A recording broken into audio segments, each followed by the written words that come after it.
কিছু কিছু মানুষ মারা যাওয়ার পরে চেহারাটা এমন সুন্দর হয়, মারা যাওয়ার পরে তার চেহারাটা জীবিত থাকার চাইতে বেশি সুন্দর হয়। দেখছেন এরকম? আচ্ছা, অনেক সময় এরকম মৃত ব্যক্তি দেখতে গিয়ে অনেকের মনে হয়েছে চেহারা দেখে যে মনে হচ্ছে ঘুমাচ্ছে। কেউ কেউ সেই চেহারা দেখে এসে বলছে তার চেহারা দেখে মনে হচ্ছে মুস্কি মুস্কি হাসতেছে। আবার অনেকের মুখে এমনও শোনা যায়, বলে যে এত সুন্দর করে ওনাকে শোয়ানো হয়েছে, উনি শুয়ে আছেন, চেহারাটা দেখে মনে হচ্ছে একটা পুতুল শুয়ে আছে। এই বাস্তবতাটাও পৃথিবী দেখেছে।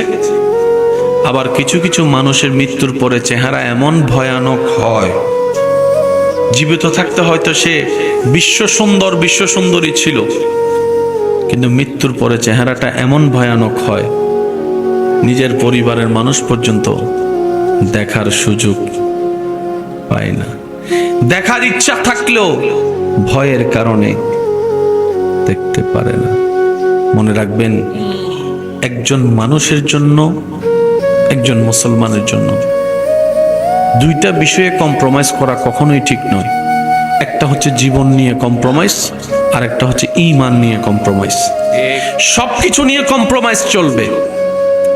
আমার মোবাইলটা নিতে চাও, নাও, কারণ সেটা ব্যাক আসার সুযোগ আছে। জীবনের একটা সেকেন্ড চলে গেলে সেটা আর ব্যাক আসার সুযোগ। তো কারো জন্য ব্যতীত মন নিয়ে আজীবন কান্না করে সময় নষ্ট করার মতো বোকামি আর কিছু হতে পারে?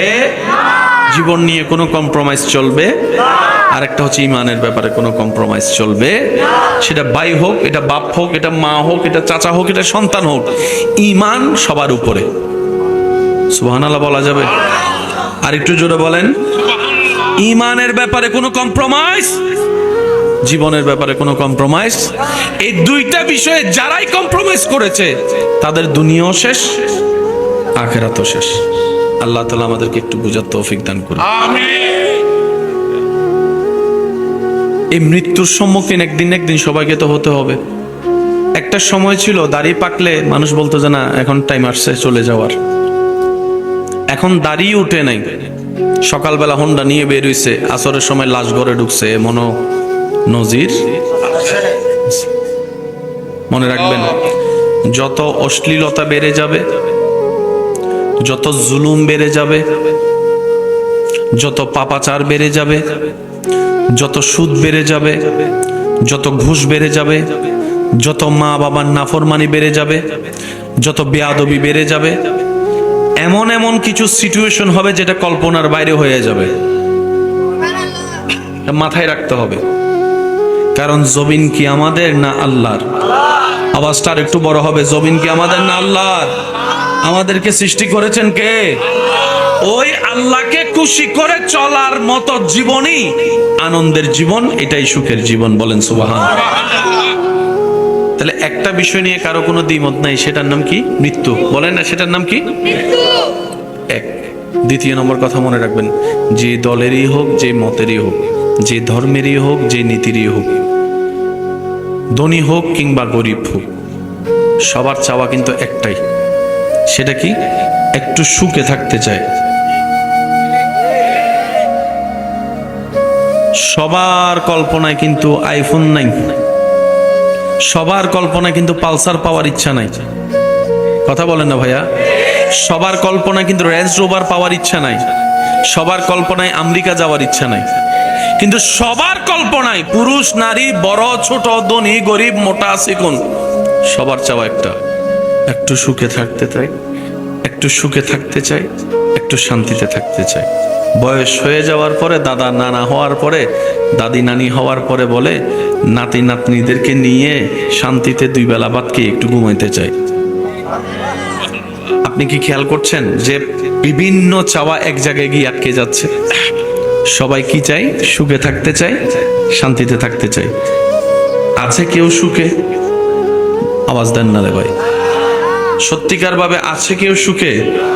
সবাই সুখের অভিনয় করে। একটু মনোযোগ চাইবো আমি আপনাদের। সবাই সুখের অভিনয় করে, কারণ ওই যে ফর্মালিটি।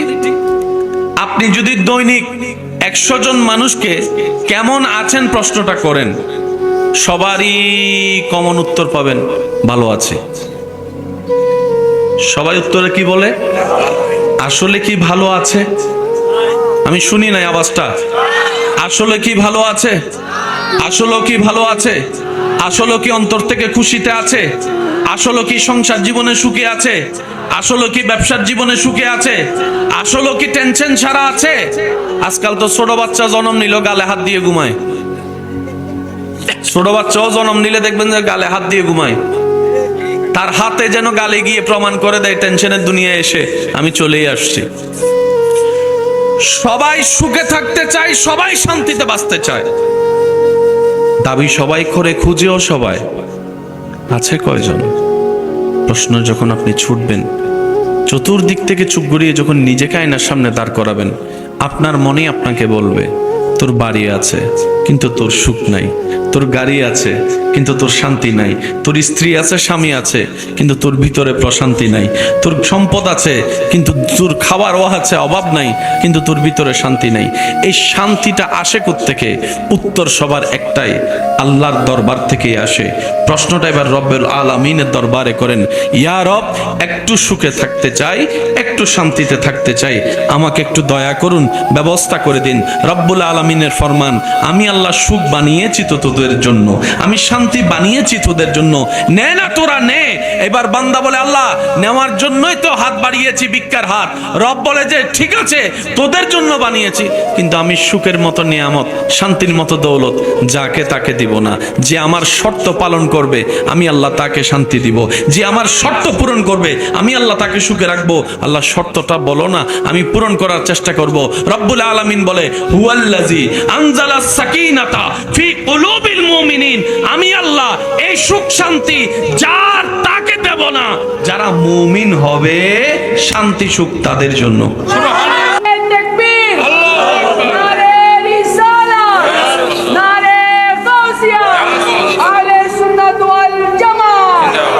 উচ্চ আওয়াজ একবার বলেন সুবহানাল্লাহ। মিস্টার ফেরাউন রাজপ্রাসাদে বসে শান্তিতে, কিন্তু মুসা আলাইহিস সালাম নদী পার হয়ে, সাগর পার হয়ে শান্তিতে আছে। একটু জোরে বলি। মিস্টার নমরুদ সিংহাসনে বসে শান্তিতে, অথচ ইব্রাহিম নবী আগুনের সামনে শান্তিতে আছে। মিস্টার ইয়াজিদ রাজপ্রাসাদে শান্তিতে, আর ইমাম হোসেন কারবালার ময়দানে শান্তিতে আছে। আমাকে একটু বুঝিয়ে দিবেন, একজন মানুষ কতটুক নিশ্চিন্ত থাকলে, একজন মানুষ কতটুক রিল্যাক্স থাকলে হাজার তীরের মাঝখানে তৃষ্ণার্ত বুক নিয়ে, ক্ষুধার্ত পেট নিয়ে নামাজে দাঁড়াতে পারে? আর একটু জোরে বলবেন না? ইমাম হোসেন কারবালায় নামাজে দাঁড়াইছে কি দাঁড়ায় নাই? দাঁড়ানোটা পড়ে, ইচ্ছা জেগেছে আগে। কতটুক শান্তিতে থাকলে নামাজে দাঁড়াতে পারে?